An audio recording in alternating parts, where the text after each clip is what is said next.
we have to win right now. We're in court. Oh, well, I failed. I messed up. What if I were to tell you that you have 3 days grace at any time? It doesn't matter what you're dealing with. If it's a parking ticket, a violation ticket, a court order, you always have 3 days grace. The reason is, what they are doing is called a transaction of a security interest. You guys have here a Law and Equity Act. Look up that Law and Equity Act anytime you go to court. If you have to, bring that Law and Equity Act in. I call it the Monopoly bat. Imagine you're playing Monopoly. And at one point you pull out the bat and you get to bang the table with the bat and all the pieces go flying and the banker has to put all the pieces back exactly where they were. You get to order pizza and the banker has to pay for that pizza. That's the power that you have in that Law and Equity Act.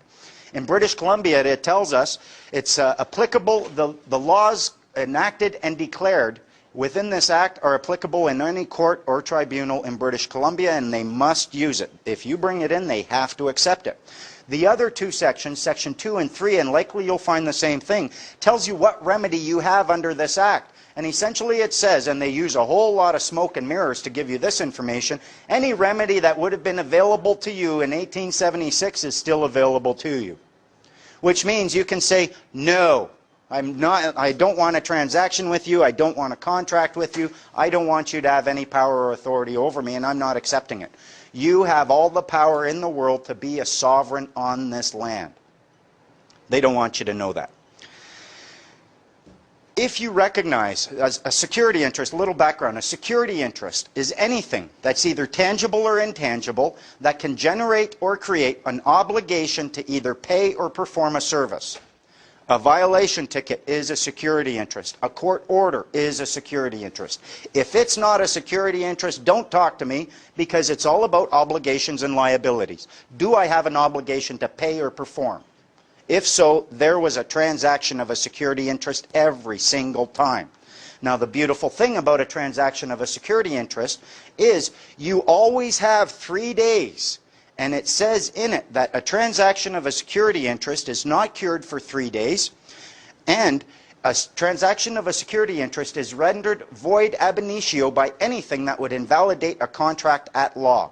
Fraud, duress, mistake, coercion, I didn't want to contract, all of these things. So no matter what they do, you get a ticket, fine, I accept that. I recognize it's a transaction of a security interest and I'm operating under protest and duress, and I want you to know that I'm going to be voiding that within 3 days under the Law and Equity Act. So go ahead, give me whatever you want.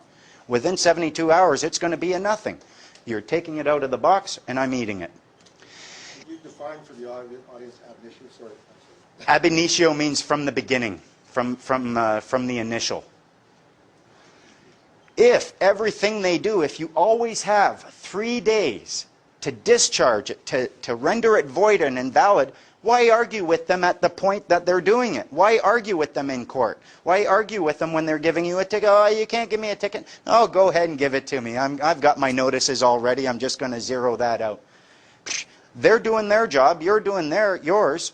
They can't do anything about it, and once you start, I'll show you how to get to this level later, once you start putting these red flags all over your name, they don't even try anymore. They know that, oh my God, either I'm going to be liable for that, or it's just a waste of my time, isn't it? Absolutely, big waste of your time, officer, but if you want to do it, you go ahead.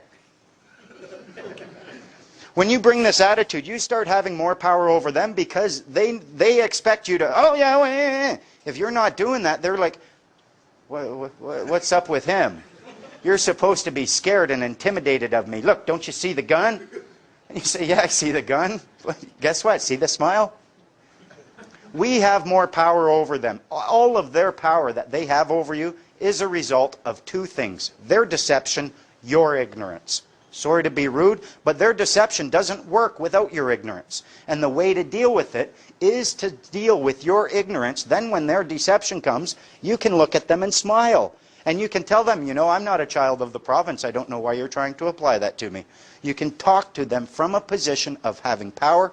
And Clint will tell you, once you get to this position, you drive down, you see cops, you're not scared of them anymore. You don't get that, oh, the cops pulled me over. And now it's a chance to test out my theories. This is going to be fun. Now, how do we do this, though? When I was doing my research, what I found was that way back when, the judges used to always ask if someone was making a claim for damages against them, if there was a claim, the judges were always asking, where's the notices? And they would demand to see the notices. And if there were no notices, okay, this is dismissed, you failed to notice the other party. I ended up doing more research. I found out they used to actually use all the time notices of understanding and intent. If they saw that there was a potential conflict brewing, they would actually act like adult human beings, respect each other, and serve notice of their understanding and their intent upon their fellow man. This is step number one. I think there's a lot of people out there who have been trying many esoteric kind of things, but if you are not operating upon a notice of understanding and intent and then a claim of right, you could lose every time. Maybe one time they'll let you in, maybe next time they don't let you in. You can't figure it out, what's going on. When you do your notice of understanding and intent, it's their opportunity to discuss it with you. If they refuse to discuss it with you, they are accepting your understanding. They are sharing this understanding. Because you now have a shared understanding, you can share with them your intent. Once you've shared that intent with them, you give them 10 days. If they raise no dispute with this, you now hit them with a claim of right. They have 10 days to dispute that claim, and if not, it's cured. From that point forward, every time you're doing whatever it is you mentioned in your notice of intent, you are operating upon a right and upon a claim of right, which is very important. Read section 39 of the Criminal Code.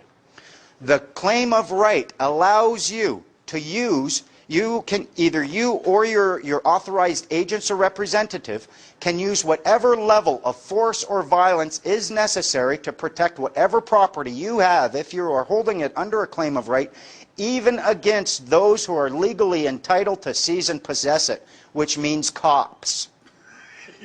If they want to come and seize your property and you are operating upon a cured, perfected claim of right, they can't use violence to seize it, and the reason is the existence of one excludes the other. You cannot have two parties both with the power to use violence to seize one property. We're not fighting cocks in a ring here. We're not here to bring them pleasure by watching us fight. The fact that I can use violence to protect my property means nobody else has a right to use or threaten the use of violence to remove it from me. When you start acting on a claim of right, from that point forward,